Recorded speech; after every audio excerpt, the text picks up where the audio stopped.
Well, Kelly, the first three king cakes that we tried, each individualistic, but working in the same style of the traditional New Orleans king cake. Yes. But king cake has gone a long way. It's changed a lot. And now there are king cakes that don't just have a twist, but take the idea in a whole new direction. And so we're going to try a few of those to go with our next few wines. And we're going to start with this one, which is a Verdicchio? Verdicchio, yes. Okay. Close. Yeah. You're the king cake guy. Well, I try to sound very Italian, when I'm pouring Italian wines. So, when you're going to the Italian deli and ordering prosciutto instead of prosciutto, I'd go a little, yes. I'd go a little Goodfellas on it. So let's take a sip of this one. Let's try it. Cheers. Cheers. Ooh, now this is very different from the Chardonnay we had in the last round. Yes. Why did you pick this one out? Well, so this is an Italian wine. I want to put a little something different into the mix, and this is more of like a fresh, fragrant, like vibrant, very nice aromas, and I just thought it would pair really well with this style king cake. It sounds like a good eating wine, so let's do that. Here's a big slice of king cake from Molly's Rise and Shine. Oh, I don't even know how I'm going to get into this one. Molly's Rise and Shine Maybe sideways. is a little breakfast joint here on Magazine Street, New Orleans. It's related to Turkey and the Wolf, which is a famous sandwich place known for its sort of next generation devil-may-care, kind of punky creative attitude, and that definitely shows in the king cake. Okay, it's great for sure. Now what we've got here is, it starts out with a traditional king cake base, but on the inside it's a base of tahini, and on the exterior... I can taste the tahini, you're right. These big chunks you're seeing here, that's like, do I get into it like this? That's the sesame candies. Yeah, sure, get right in there. How do I get in here? Okay. Yeah, it's really good. This is an open up wide king cake. This is like trying to put your mouth around a really good deli sandwich. But it's worth it. Just disconnect the jaw like a boa constrictor and go after it. Go after it. So I've had a lot of king cakes in my life. I just remember when I was like a kid in elementary school, on Fridays we got a king cake, waited all day just to open that king cake. And I guarantee you that king cake you had as a kid was nothing like this one. And I never got the baby, and my mom was so happy because she didn't have to buy the next king cake. Well, in this case, we've got a dinosaur instead of a baby, so times have changed. Okay, so let's put tahini and halva king cake together with this verdicchio and see how that goes. So immediately, I taste some really good aromas. It's like a little bit like bitter, but it's in like a very nice way, and you can pull out the almond notes like right out of the wine immediately. And that's definitely because it's mixed with the tahini, which is like Greek. A very Mediterranean king cake. Yeah. And a wine that feels right at home on the Mediterranean coast. Yeah, exactly. This puts me in it's a win-win. This puts me in the mind of sitting on a patio overlooking the Mediterranean Sea. Yeah. And there's like the crispness of the sea, the saltiness against the sesame richness, the earthiness against the sweet of this king cake. We're basically on the Mediterranean Sea. Here we are. I feel it. It's Mardi Gras in the Mediterranean. Yep. What could go better? Nothing. Kelly, great pairing for a most unusual but delicious king cake. Very unusual, but I love it. I've never had a Greek-style king cake, but might be one of my favorites. Off camera, I'm probably going to eat that entire thing. Oh, we're going to fight for it. Okay, well, I'm not fighting you. Muscular. Something tells me you got the leverage. Okay, I might win. Oops.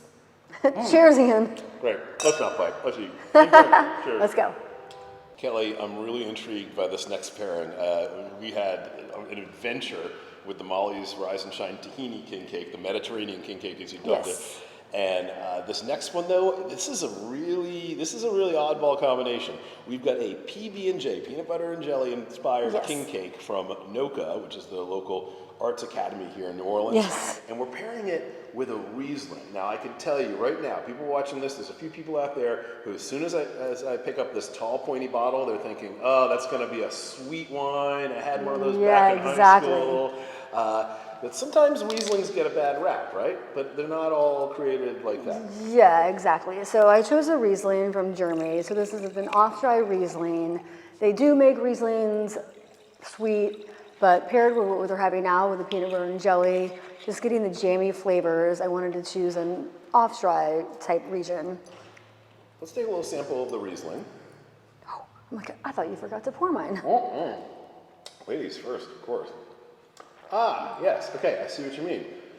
It does have a little bit of sweetness in there, but it's not what it leads with. Yes, and it might be because we've been eating a lot of king cake. Well, that's true. We are on king cake number 5 for those of you keeping count at home. Yeah, but if you can tell, like you can pick up some flower aromas. You could probably tell that, and especially after you take a bite, it might switch a little bit. Okay, yeah. So I'm interested to see what you think after you take a bite. Okay, here's our Oh, king I'm cake. first. All right, PB&J. So PB&J makes me think, I'm getting a glass of milk with this, or coffee. No, you're gonna have wine. Ian, It's New Orleans. It's you're gonna Mardi have Gras. wine. That's what we do. Very interesting take on a king cake. You taste that peanut butter right in there, but it's not, your mouth's not sticking together with it. It's sort of an essence of peanut butter.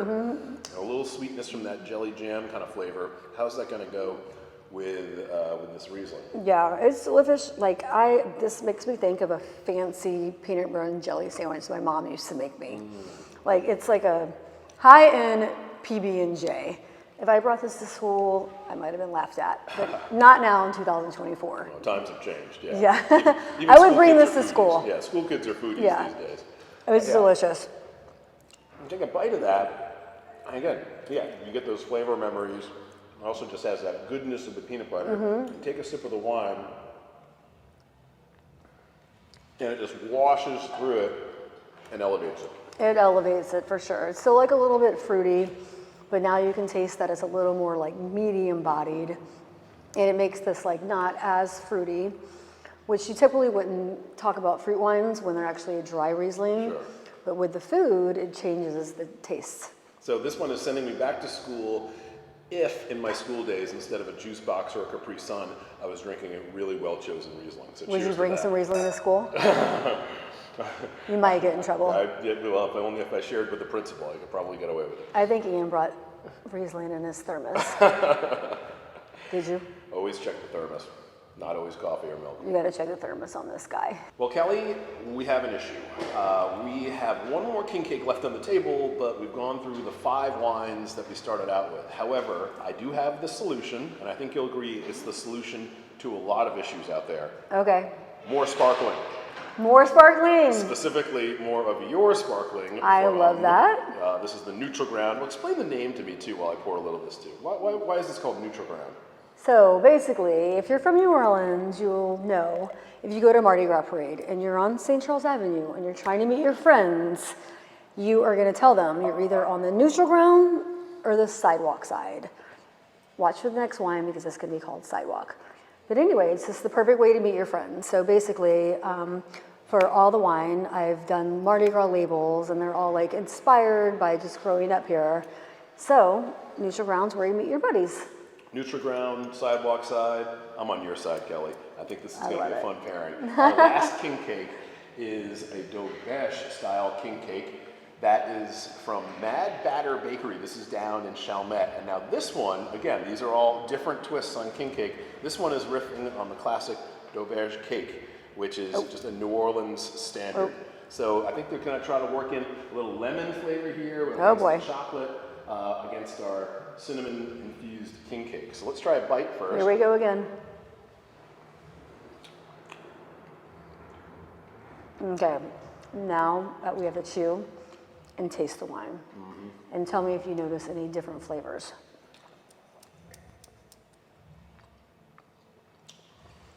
Yes, bingo, there it is. This is a dense king cake. It's moist, it's nice, it's got the lemon and the chocolate, but it's rich. It's a heavy king cake. And you know what you need? Some bubbles to wash it all down. Yeah. It sort of refreshes and enlivens the palate against the richness and the decadence of this slice of king cake. Absolutely, it balances it out. It makes it a little more creamy. a little more, well, it's always enjoyable, but even the more enjoyable. And that's what it's all about, right? That's what it's all about. Pairing to elevate, to uplift, to make the pleasures just a little finer, a little more resonant. Yeah, absolutely.